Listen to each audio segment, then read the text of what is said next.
Hello student. आज हम discuss करेंगे रिप्रोडक्टिव सिस्टम में fertilisation, cleavage, implantation and formation of organ. तो स्टूडेंट स्टार्ट करते हैं फर्टिलाइजेशन टॉपिक को। स्टूडेंट, तो फर्टिलाइजेशन क्या होता है? Fertilisation fusion of male and female gamete क्या कहलाता है? फर्टिलाइजेशन कहलाता है। ये कहाँ फर्टिलाइजेशन का प्रोसेस कहाँ पर होता है? फैलोपियन ट्यूब के एम्पुला पार्ट में होता है। फर्टिलाइजेशन के मैक्सिमम चांस क्या कब होते हैं? जब कहाँ पर होते हैं? एम्पुलर स्टमस जंक्शन पर मिलते हैं। ठीक है स्टूडेंट, फर्टिलाइजेशन के मैक्सिमम चांस का जब होते हैं जब क्या नाम है, मेल का स्पर्म और फीमेल का ओवा सेम टाइम पर एम्पुलरी स्थमस जंक्शन पर पहुंचे, तब फर्टिलाइजेशन के मैक्सिमम चांस होते हैं। फर्टिलाइजेशन कैसा होता है? इंटर स्पीसीज होता है। कैसा होता है स्टूडेंट? इंटर स्पीसीज होता है। इसका मतलब क्या है? दोनों स्पीसीज कैसी होनी चाहिए? सेम स्पीसीज, एक ही स्पीसीज में होता है। और ये कैसे पता चलता है? ओवा फीमेल में ओवा पर पाया जाने वाला फर्टिलाइजिन प्रोटीन और मेल में स्पर्म पर पाया जाने वाला एंटी फर्टिलाइजिन। जो फर्टिलाइजिन होता है वो ग्लाइकोप्रोटीन नेचर का होता है, वो anti fertilizin simple acidic protein होता है। आपस में ये कॉम्प्लेक्स का फॉर्मेशन करते हैं जिसे फर्टिलाइजिन एंटी फर्टिलाइजिन कॉम्प्लेक्स बोलते हैं, जो कि कैसे होता है? स्पीसीज स्पेसिफिक होता है।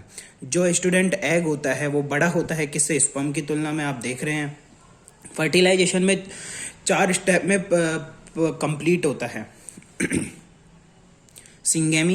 सिंगेमी क्या होता है? Fusion of male and female gamete. जब मेल और फीमेल गैमेट फ्यूज होंगे तो आपने देखा था कि फर्टिलाइजेशन के बाद मियोसिस सेकंड क्या हो जाता है? कंप्लीट हो जाता है। इसके बाद क्या होती है? प्लाज्मोगैमी होती है। प्लाज्मोगैमी में क्या होता है? मेल और फीमेल का फ्यूजन ऑफ साइटोप्लाज्म, गैमेट के क्या होता है? साइटोप्लाज्म का फ्यूजन होता है। उसके बाद कैरियोगैमी होती है जिसमें क्या होता है? न्यूक्लियस का फ्यूजन होता है। उसके बाद एम्फीमिक्सिस होती है जिसे इंटरमिक्सिंग ऑफ क्रोमोसोम होता है। एम्फीमिक्सिस क्या होती है? इंटरमिक्सिंग ऑफ क्रोमोसोम का आपस में मिलना, जिससे किसका फॉर्मेशन होता है? जिससे जायगोट का निर्माण होता है। 4 स्टेप में कंप्लीट होती है। स्टूडेंट आपसे ये स्टेप क्वेश्चन की फॉर्मेट में पूछे जाते हैं। अब हम इसके बात करेंगे कि स्पर्म ओवा में कैसे एंटर करता है। ओके स्टूडेंट, आप इस आउटलाइन डायग्राम को वीडियो पॉज करके बना लीजिएगा। सबसे पहले स्पर्म क्या होता है? एग में एंटर करता है तो इसमें क्या नाम है? इस एग पर क्या होते हैं? ZP3, ZP1, ZP2, ZP3 और ZP4 होते हैं। ये क्या होता है? जोना पेलोसिडा पर होते हैं। ठीक है स्टूडेंट, जब स्पर्म ZP1 से एंटर करता है तो ये एंटर नहीं कर पाता है। स्पर्म जब ZP2 से एंटर करता है तब नहीं करता है, ना ही ये ZP4 से एंटर कर पाता है। ये केवल किससे एंटर कर पाता है? ZP3 से एंटर कर पाता है। जब एंटर करता है तो एग में एक कोन का फॉर्मेशन होता है जिसे फर्टिलाइजेशन कोन कहते हैं। ठीक है, और यहीं पर क्या हो जाएगा? आपका माइटोसिस सेकंड कंप्लीट हो जाता है। Sorry student, meiosis second complete हो जाता है। मियोसिस सेकंड क्या हो जाता है? मियोसिस सेकंड कंप्लीट हो जाता है। और ह्यूमन में क्या होता है? स्पर्म कंप्लीटली एंटर कर जाता है किसमें? एग में। ये पूछा जाता है स्टूडेंट क्वेश्चन। आपको याद होगा स्पर्म में प्रोक्सिमल सेंट्रियोल होता है। प्रोक्सिमल सेंट्रियोल होता है जो क्या करता है? वो एग के रप्चर अर्थात उसके विदलन के लिए क्या होता है? रिस्पॉन्सिबल होता है। ओके स्टूडेंट, ये आपका सेकेंडरी ओसाइट है मेटाफेज अवस्था में। इसमें क्या नाम है? इसमें एग प्राइम प्लाज्मा मेम्ब्रेन, उसके बाहर जोना पेलोसिडा और उसके बाहर क्या होती है? कोरोना रेडिएटा होती है। प्लाज्मा मेम्ब्रेन और जोना पेलोसिडा के बीच में जो स्पेस होता है उसे क्या बोलते हैं? पेरिविटालिन स्पेस कहते हैं। एग के अंदर ग्रेन्यूल्स पाए जाते हैं, कोर्टिकल ग्रेन्यूल्स बोलते हैं। वो किससे फिल होते हैं? म्यूकोपॉलीसैकेराइड से फिल होते हैं। जब स्पर्म एंटर करता है तो ये क्या करता है? कोरोना पेनेट्रेटिंग एंजाइम के द्वारा कोरोना रेडिएटा को रप्चर कर देता है। फिर जोना पेलोसिडा को रप्चर करता हुआ अंदर क्या कर जाता है? एंटर कर जाता है। जो कोर्टिकल ग्रेन्यूल्स थे वो आपके जोना पेलोसिडा को तो रिकवर कर देते हैं ताकि और कोई स्पर्म अंदर एंटर ना कर सके। ठीक है, इसी के अलावा एक अदर लेयर का फॉर्मेशन होता है जिसे क्या बोलते हैं? फर्टिलाइजेशन मेम्ब्रेन, जो कहाँ पर बनती है? पेरिविटालिन स्पेस में बनती है। वो क्या करती है? पॉलीस्पर्मी को रोकती है। पॉलीस्पर्मी को रोकती है मतलब वो अदर स्पर्म को एंटर करने से रोकती है। अदर स्पर्म को एंटर करने से क्या करती है? रोकती है। ओके स्टूडेंट, स्पर्म का जो स्पर्म न्यूक्लियस होता है और प्रोक्सिमल सेंट्रियोल ऑफ स्पर्म, ये एग का क्या करता है, रप्चर करता है, विदलन करता है, और इससे किसका फॉर्मेशन हो जाता है, लास्ट में जाके इससे जायगोट बनता है। ठीक है स्टूडेंट, जायगोट का आगे जाके क्या होता है, क्लीवेज होता है, उसके बाद इम्प्लांटेशन होता है। ठीक है स्टूडेंट, वो हम अभी देखेंगे। अब हम बात करते हैं क्लीवेज की। क्लीवेज को क्या बोलते हैं, सेल्यूलेशन भी बोलते हैं, ठीक है, सेगमेंटेशन भी बोलते हैं, क्लोज माइटोसिस भी बोलते हैं, और इसे हिंदी में क्या बोलते हैं, विदलन बोलते हैं। क्लीवेज स्टार्ट कहाँ से होता है, फैलोपियन ट्यूब के स्थमस पार्ट से होता है। क्लीवेज के टाइम बनने वाली जो सेल होती है उसे क्या बोलते हैं, ब्लास्टोमेयर बोलते हैं। During cleavage number of blastomere भी बढ़ेंगे, साइज ऑफ ब्लास्टोमेयर क्या होगा, कम होगा, size of embryo remain same रहेगा। ये क्या है, आपका एम्ब्रियो है। जैसे जैसे इसमें क्लीवेज होगा, पहले 6 थे, ये कितने थे, फिर और क्लीवेज हुआ, तो आप देख रहे हैं जो सेल का साइज है वो छोटा होता जा रहा है लगातार, और नंबर ऑफ ब्लास्टोमियर क्या होते जा रहे हैं, लगातार बढ़ते जा रहे हैं, और एम्ब्रियो का साइज क्या है, पहले जितना ही है। ठीक है, क्लीवेज एंड कहाँ पर होता है, end of gastrula phase, gastrula phase के अंत तक क्लीवेज का एंड हो जाता है। जायगोट है, जायगोट में क्लीवेज हुआ, मोरुलेशन हुआ, मोरुलेशन से मोरुला का फॉर्मेशन हुआ। मोरुला कितना होता है, 8 से 16 सेल की स्टेज होती है। उसके बाद ब्लास्टुलेशन होता है, जिससे ब्लास्टुला बनता है, 32 सेल स्टेज है। उसके बाद किसका फॉर्मेशन होता है, गैस्टुला का होता है, और गैस्टुला के एंड तक क्लीवेज क्या हो जाता है, स्टॉप हो जाता है। ड्यूरिंग क्लीवेज क्या होता है, क्लीवेज के दौरान जो इंटरफेज अवस्था होती है वो बहुत छोटी होती है, क्योंकि उसमें क्या एब्सेंट होती है, G1 और G2 फेज क्या होती है, एब्सेंट होती है। स्टूडेंट, आपने कभी ना कोई ट्विंस भी देखे होंगे, और आपने ट्विंस के बारे में सुना भी होगा। तो ट्विंस का फॉर्मेशन कैसे होता है, अभी हम यहाँ देखते हैं। 2 तरह के ट्विंस होते हैं। एक तो क्या होता है, आइडेंटिकल ट्विंस, जिन्हें हम क्या बोलते हैं, मोनोजाइगोटिक ट्विंस, और दूसरे कैसे होते हैं, नॉन आइडेंटिकल, जिन्हें हम क्या बोलते हैं, डाइजाइगोटिक ट्विंस बोलते हैं। आइडेंटिकल ट्विंस में क्या होता है, क्लीवेज के दौरान ब्लास्टोमियर अलग हो जाते हैं। जैसे क्लीवेज था, ब्लास्टोमियर तक पहुंचा, तो ये क्या होता है, ब्लास्टोमियर किसी भी कारण से क्या हो जाते हैं, 2 पार्ट में डिवाइड हो जाते हैं, 2 पार्ट में डिवाइड हो जाते हैं। ठीक है, यहाँ पर 2 एग और 2 स्पर्म आपस में फ्यूज नहीं हो रहे हैं, बल्कि यहाँ पर फर्टिलाइजेशन के बाद क्या है, ब्लास्टोसिस्ट किन्हीं भी कारणों से अलग अलग हो जाते हैं, और इनका इम्प्लांटेशन भी अलग अलग हो जाता है, जिससे मोनोजाइगोटिक ट्विंस का फॉर्मेशन होता है। इसमें याद ध्यान रखने वाली बात है स्टूडेंट, यहाँ पर जो बच्चा होता है उसका सेक्स सेम होगा, या तो वे दोनों फीमेल होंगे या दोनों क्या होंगे, मेल होंगे। यहाँ पर ऐसा क्या होता है, सेक्स सेम होता है। जबकि नॉन आइडेंटिकल ट्विंस या डाइजाइगोटिक ट्विंस में क्या होता है, इसमें 2 ओवा 2 स्पर्म आपस में फ्यूज होते हैं और एम्ब्रियो का फॉर्मेशन अर्थात जायगोट का फॉर्मेशन करते हैं। यहाँ पर सेक्स सेम भी हो सकता है और सेक्स अलग अलग भी हो सकता है, सेक्स डिफरेंट भी हो सकता है। ओके स्टूडेंट, इसके बाद हम बात करेंगे स्टूडेंट इम्प्लांटेशन के बीच में जो स्टेज बनती है उनके बारे में। सबसे पहले हम बात कर रहे हैं मोरुला स्टेज। मोरुला स्टेज कैसे, मोरुला 8 से 16 सेल स्टेज होती है। ये कैसी होती है, सॉलिड बोर्ड लाइक स्ट्रक्चर होती है और मलबेरी फ्रूट के लाइक होती है, सहतूत के फ्रूट के लाइक। मोरुला के बाद क्या होता है, ब्लास्टुलेशन की प्रोसेस होती है, जिससे किसका फॉर्मेशन होता है, ब्लास्टुला का फॉर्मेशन होता है। ब्लास्टुला कैसे होता है, 32 सेल स्टेज होती है। ये केवल मैमल में प्रेजेंट होती है, और मैमल के ब्लास्टुला को हम क्या बोलते हैं, ब्लास्टोसिस्ट भी बोलते हैं। क्वेश्चन पूछा जाता है स्टूडेंट, इम्प्लांटेशन के बाद एंडोमेट्रियम को क्या बोलते हैं, डेसिडुआ बोलते हैं। ये मैं आपको पहले ही बता चुका हूँ, ये भी स्टूडेंट क्वेश्चन पूछा जाता है। ब्लास्टोसिस्ट का एंडोमेट्रियम में धस जाना या घुस जाना क्या कहलाता है, इम्प्लांटेशन कहलाता है। ठीक है, इम्प्लांटेशन फर्टिलाइजेशन के 7 डे के बाद हो जाता है। इम्प्लांटेशन से ठीक पहले जोना पेलुसिडा क्या होती है, हट जाती है आपकी। जोना पेलुसिडा व फैलोपियन ट्यूब की सीलेटेड एपिथेलियम इटोपिक इम्प्लांटेशन को रोकते हैं। इटोपिक इम्प्लांटेशन क्या होता है, यूट्रस के फंडस के अलावा इम्प्लांटेशन किसी भी अन्य जगह होना, जैसे कहाँ पर होना, फैलोपियन ट्यूब में होना। ठीक है स्टूडेंट, इम्प्लांटेशन की परफेक्ट साइट क्या है, फंडस है, ये हम पहले ही डिस्कस कर चुके हैं। ह्यूमन फीमेल में इम्प्लांटेशन कैसे होता है, इंटरस्टिशियल टाइप का होता है, मतलब इंटरस्टिशियल मतलब मिड में होता है। ठीक है स्टूडेंट, अब हम ब्लास्टोसिस्ट के बारे में देखेंगे। ब्लास्टोसिस्ट, ठीक है, ब्लास्टोसिस्ट की बात करते हैं, ठीक है। ट्रोफोब्लास्ट सेल है, ये ट्रोफोब्लास्ट सेल है। ट्रोफोब्लास्ट सेल आपने देखा था एससीजी हार्मोन का सीक्रेशन करती है। एससीजी हार्मोन क्या करता था, आपका क्या नाम है, कार्पस लूटियम को मेंटेन करने का कार्य करता था, जो कि कैसा होता था, एलएच के जैसा होता था, ठीक है।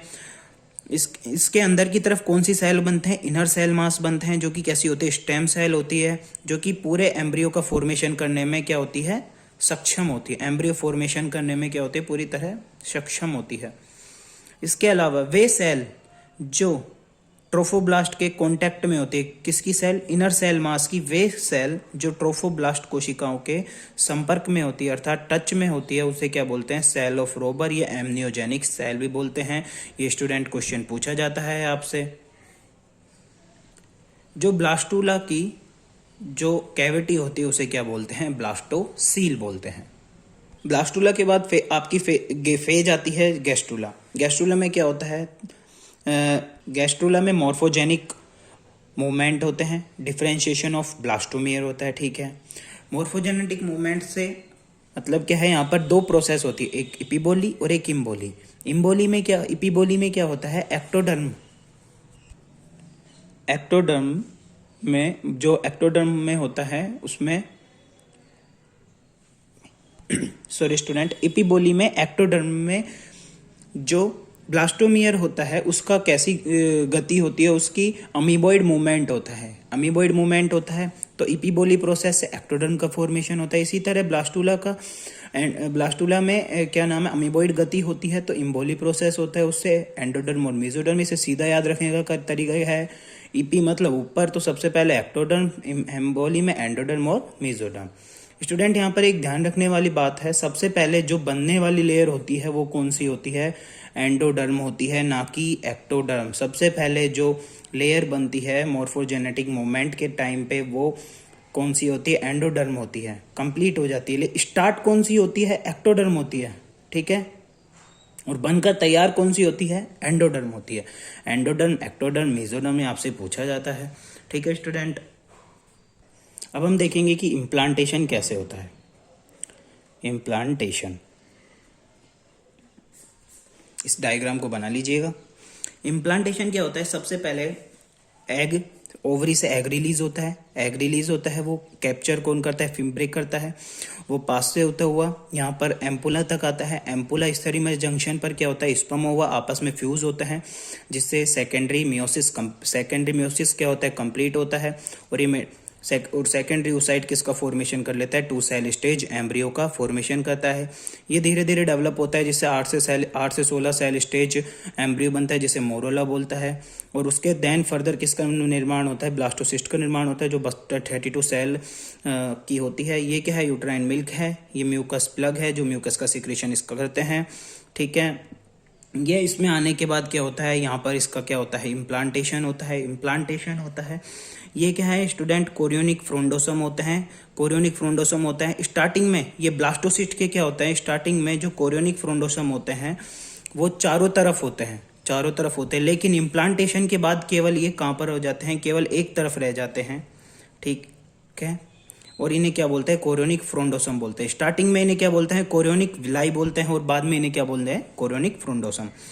जो यहाँ पर होती है वो देसी दुआ बेसिलिस पाई जाती है, और इसके नीचे देसी दुआ कैप्सुलैरिस होती है, ठीक है। एंडोमेट्रियम को इम्प्लांटेशन के बाद देसी दुआ बोलते हैं, और उसके भी क्या होते हैं, 3 पार्ट होते हैं। एक तो कौन सी होगी, देसी दुआ पैराइटेलिस, एक देसी दुआ कैप्सुलैरिस, और यहाँ पर कौन सी पाई जाती है, देसी दुआ बेसिलिस,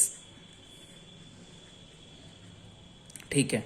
बाद में हम पढ़ेंगे कि कोरियोनिक फ्रोंडोसोम और देसी दुआ बेसिलिस आपस में मिलकर किसका फॉर्मेशन करते हैं, प्लेसेंटा का फॉर्मेशन करते हैं, वो अभी हम देखेंगे स्टूडेंट, ठीक है। इसके अलावा यहाँ पर क्लोजिंग म्यूकोसल प्लग पाए जाते हैं, जो कि सेलुलर प्लग होते हैं, जो इसे क्या करता है, सपोर्ट प्रोवाइड करते हैं, ठीक है स्टूडेंट। इम्प्लांटेशन के बाद अभी हम ये डिस्कस करेंगे, ट्रोफोब्लास्ट की सतह पर कुछ फिंगर लाइक स्ट्रक्चर होते हैं, जिसे कोरियोनिक विलाई कहते हैं। और कोरियोनिक विलाई इम्प्लांटेशन के बाद सभी तरफ से हटकर केवल एक तरफ रह जाते हैं, उसे क्या बोलते हैं, कोरियोनिक फ्रोंडोसोम बोलते हैं। ये पूछा जाता है कि कोरियोनिक फ्रोंडोसोम का फॉर्मेशन कब होता है, कोरियोनिक फ्रोंडोसोम का फॉर्मेशन इम्प्लांटेशन के क्या होता है, इम्प्लांटेशन के बाद में होता है, ये अभी हमने बोल दी है, ठीक है स्टूडेंट। ब्लास्टोसिस्ट में 2 सेल होती है, हाइपोब्लास्ट और इपीब्लास्ट। इपीब्लास्ट कैसी होती है, कोलमनर होती है, और हाइपोब्लास्ट कैसी होती है, क्यूबॉइडल होती है। ये आगे डेवलप होकर इपीब्लास्ट सेल किसका फॉर्मेशन करती है, एम्नियोजेनिक सेल का, और जबकि hypoblast cell extra embryonic mesodermal का फॉर्मेशन करती है। एम्नियोजेनिक सेल के जो अंदर फ्लूइड भरा होता है एम्नियोन कैविटी में, उसे एम्नियोटिक फ्लूइड बोलते हैं। ये यॉर्क सैक हो गया। और ये बाहर वाली कोशिका कौन सी है, ट्रोफोब्लास्ट सेल है, ट्रोफोब्लास्ट सेल है। ठीक है स्टूडेंट, मेसोडर्म, इसमें बीच में मेसोडर्म भी होती है जो फर्दर डिवाइड हो जाती है किसमें, सोमैटिक मेसोडर्म और स्प्लेंचोइक मेसोडर्म में। ठीक है स्टूडेंट, जो कोरियन का फॉर्मेशन किससे होता है, ट्रोफोब्लास्ट सेल और सोमैटिक मेसोडर्म आपस में किसका फॉर्मेशन करते हैं, कोरियन का। जबकि एम्नियोजेनिक सेल और स्प्लेंचोइक मेसोडर्म आपस में किसका मिलकर फॉर्मेशन करते हैं, एम्नियोन का फॉर्मेशन करते हैं। जबकि यॉर्क सैक, स्प्लेंचोइक मेसोडर्म और एक्स्ट्रा एम्ब्रियोनिक मेसोडर्म सेल आपस में फ्यूज होकर किसका निर्माण फॉर्मेशन करते हैं, यॉर्क सैक का, और ये आपके एलेंटोइस का, और ये क्या है, कोरियोनिक विलाई। कोरियन कैसी होती है, trophoblast plus somatic mesoderm, amnion amniogenic cell plus splanchnic mesoderm. ये कैसी होती है, एक एक्टोडर्म और ये मेसोडर्म ये दोनों कैसी है, एक्टोडर्म है और ये मेसोडर्मल होती है। Yolk sac extra embryonic endoderm plus splanchnic mesoderm, ये कैसी होती है, एंडो और मेसोडर्म के द्वारा फॉर्मेशन हुई होती है स्टूडेंट। ओके स्टूडेंट, हम पार्चुरेशन,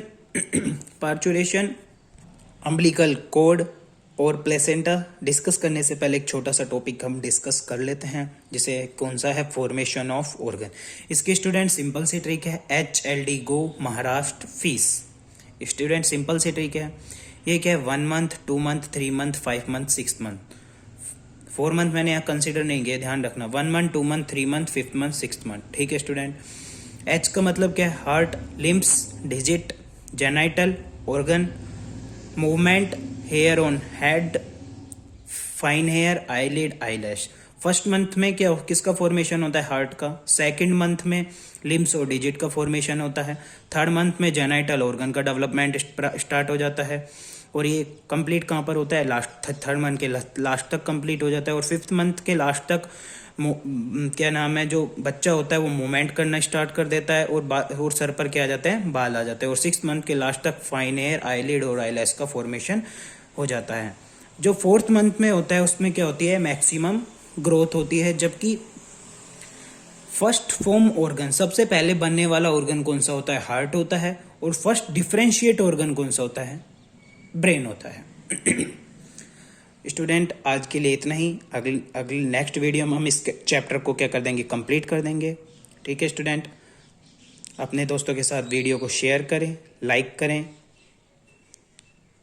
और आप चैनल पर नए हैं तो चैनल को सब्सक्राइब करें। Thank you.